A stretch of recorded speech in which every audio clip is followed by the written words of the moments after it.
你哋有冇試過好似只係講錯咗一句說話，然之後佢就好大反應，佢可以即刻走咗去，甚至乎佢會即刻消失咗。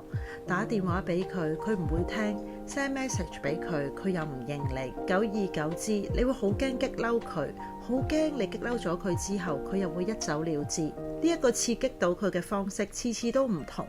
你慢慢咁樣變得好小心翼翼，好驚自己又會講錯咗一句說話，佢又會抌低你唔理。其實你嬲佢抌低你嘅時候，佢都一樣喺度嬲緊你。